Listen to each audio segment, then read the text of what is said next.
आज हम लोग हेट्रोफिली के बारे में पढ़ेंगे कि हेट्रोफिली होता क्या है।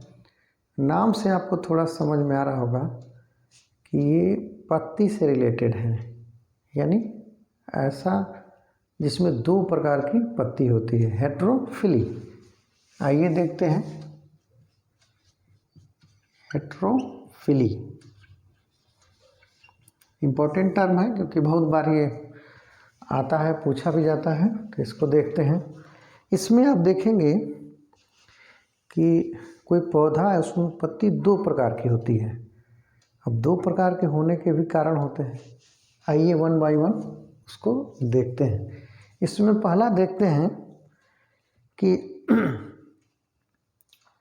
ये जो पत्ती दो प्रकार की हो रही है उसमें पौधा एक ही है, यानी एक ही पौधा है, एक ही प्लांट है, उसमें दो प्रकार की पत्ती है, यानी उसके शेप में अंतर है।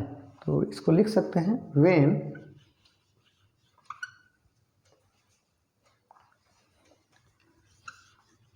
लीव्स ऑफ डिफरेंट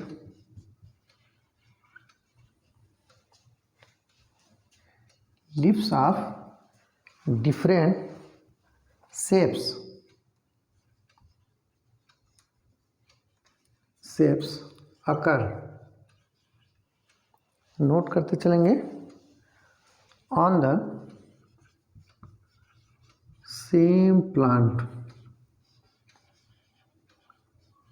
ये हो गया, यानी इसमें आप देख सकते हैं कि एक ही पौधा है और डिफरेंट शेप की पत्तियां पाई जा रही हैं। दूसरा पॉइंट देखते हैं, पौधा एक है और पत्तियां अलग अलग प्रकार की। अब ये अक्सर आप ये जो डिफरेंट टाइप्स की लीफ होती है एक ही पौधे में, ये हाइड्रोफाइट्स में देखने को मिलता है। यूजुअली लिख सकते हैं इसको, यूजुअली इन हाइड्रोफाइट्स। ऐसे पौधे जो पानी में पाए जाते हैं उसको हम क्या बोल देते हैं, हाइड्रोफाइट्स बोलते हैं। वेयर द ऐसे पौधे जो पानी में पाए जाते हैं, वेयर द सबमर्ज्ड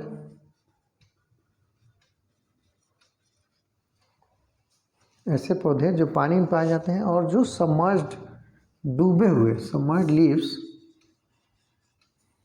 डूबी हुई पत्तियां, लीव्स आर डिफरेंट फ्रॉम,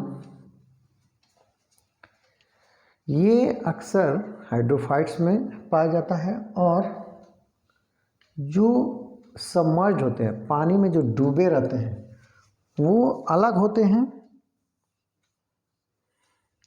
हैं फ्रॉम एरियल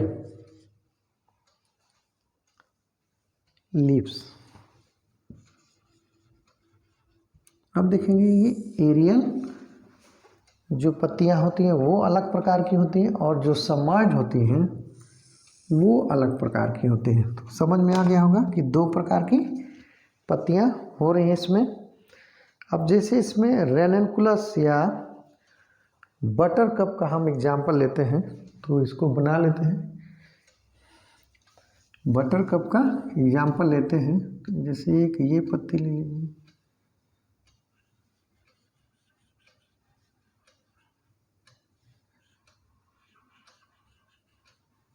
इसे सिंपल फॉर्म बना लेते हैं। कुछ इस तरह से होती है। ये देखेंगे ये टेरेस्ट्रियल है, यानी ऊपर की तरफ है। बटर कप देखेंगे जब हवा में रहेगा इस प्रकार की पत्तियां पाई जाती हैं, लेकिन वही जब वो एक्वेटिक हैबिटेट में रहेगा, यानी ये टेरेस्ट्रियल हैबिटेट में है,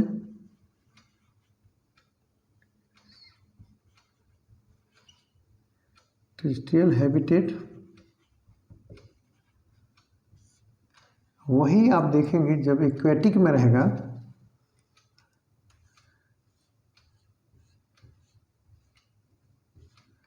तो इस प्रकार के रहेंगे, थोड़ा कटा हुआ रहेगा।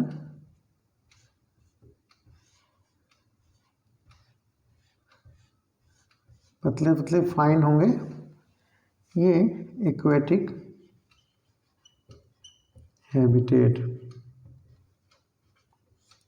एक्वेटिक हैबिटेट में इस प्रकार का दिखेगा। इसका मतलब ये पानी में ऐसे रहेंगी पत्तियां, और जो टेरेस्ट्रियल बाहर रहेंगी वो इस प्रकार की पत्तियां, यानी ये थोड़ी चौड़ी होंगी और पानी में पतली होंगी। अब ये कारण ये भी है कि पानी में पतले होने का मतलब है कि वो अगर जो हिलती डुलती हैं या मूव करती हैं तो ईजिली हो जाता है।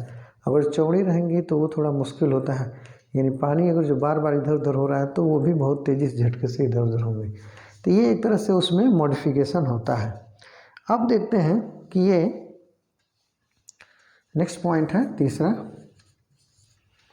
कि ये उन पौधों में देखने को मिलता है जो एम्फीबियस एक्वाटिक टाइप के होते हैं, यानी ऑफन ऑब्जर्व इन, ये अक्सर देखने को मिलता है एम्फीबियस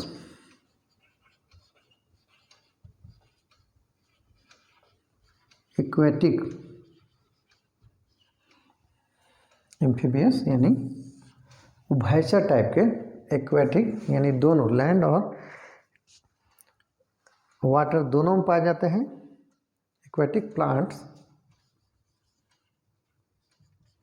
यानी दोनों जगह पे पाए जाने वाले plants that can grow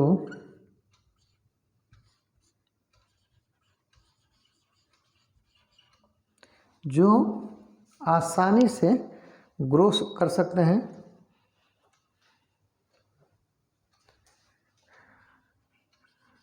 under both aerial and, हवा में और उसके साथ साथ सबमर्ज कंडीशन में।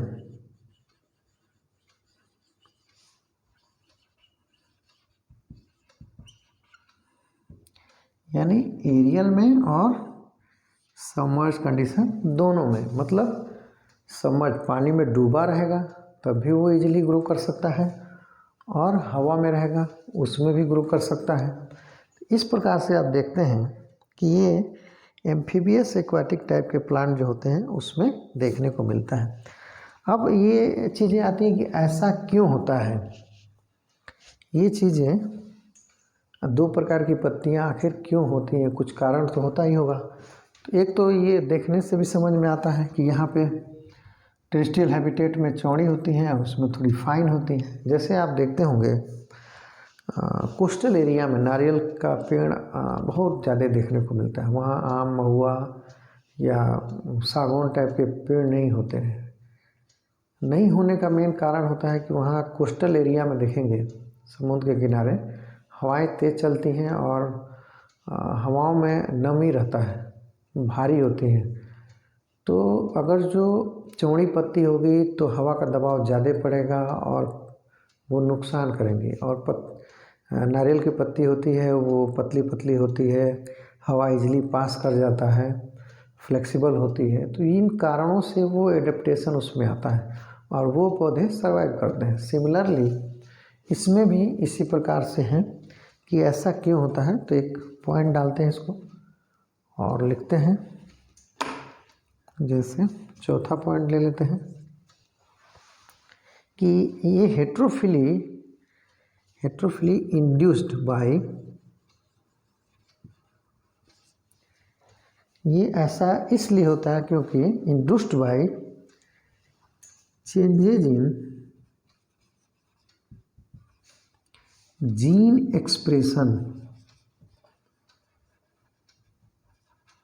जीन एक्सप्रेशन में चेंजेज होता है। और ये क्यों होता है? In response to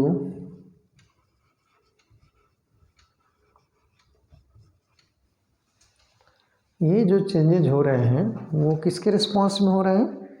to environmental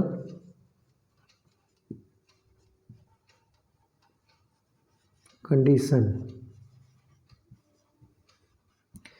यानी ये जो चेंजेस हो रहे हैं वो वातावरण के अनुसार हो रहे हैं और ये चेंजेस जीन के थ्रू हो रहे हैं, इसलिए ये देखने में समझ में आ जाता है। तो जो भी इन्वायरमेंटल कंडीशंस होते हैं उसके अनुसार ये चेंज देखने को मिलता है।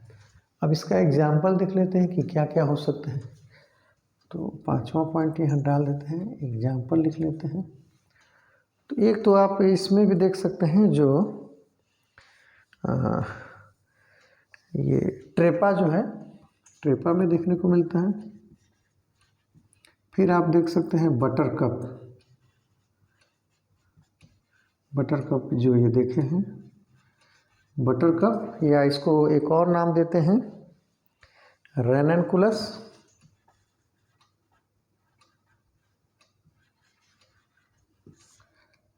बटर कप को क्या बोलते हैं? रेननकुलस।